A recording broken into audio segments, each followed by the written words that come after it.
Are you watching NATO? Putin rolls out this terrifying Russian armada.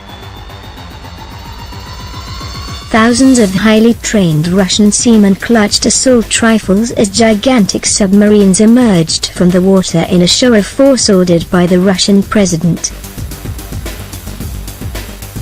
Fighter jets soared above the heads of thousands who filled the streets of St. Petersburg to celebrate Navy Day as Mr. Putin oversaw the fleet in Sevastopol.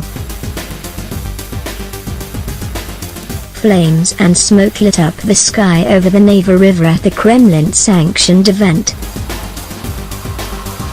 The Russian Navy's towering cover of its minesweeper showed its might as some 50 warships and submarines were paraded in a pomp-filled display along the Neva River and in the Gulf of Finland off the country's second city of St. Petersburg after Mr. Putin ordered the Navy to hold its first ever parade on such a grand scale.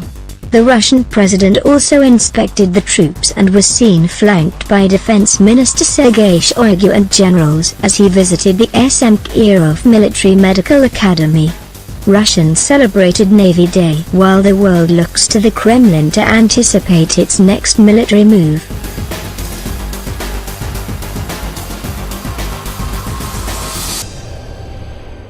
The annexation of Crimea, frequent trespassing into airspace and support of Syrian dictator Bashar al-Assad has seen sanctions heaped on the Russians. But the steadfast leader, Mr. Putin, has so far refused to back down to NATO nations. Mr. Putin told servicemen from his presidential cutter the world can expect Russia's navy to grow. He said, "Today much is being done to develop and modernize the Navy. The Navy is not only dealing with its traditional tasks but also responding with merit to new challenges, making a significant contribution to the fight against terrorism and piracy." This holiday is celebrated in Russia's every region, and, of course, especially solemnly at the bases and garrisons of the Northern, Pacific, Baltic and Black Sea fleets and the Caspian flotilla. Mr. Putin said Russian history is linked with victories of its brave navy. While more than 50 warships and submarines took part in the impressive display, while elsewhere smaller parades kicked off in Russia's European enclave Kaliningrad on the Baltic Sea to the annexed Black Sea peninsula of Crimea and Vladivostok.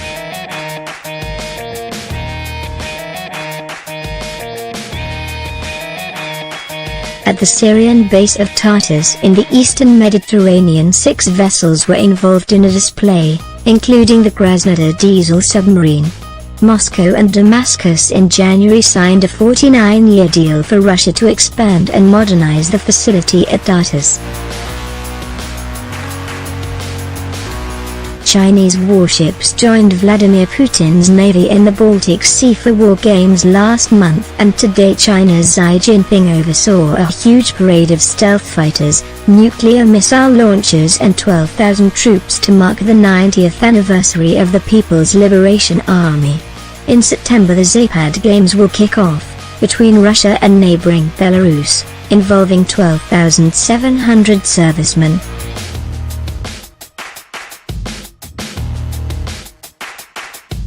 NATO nations have been left furious over the location of the games, which they believe are taking place far too close to their own borders and could be an excuse by Moscow to practice war in the areas.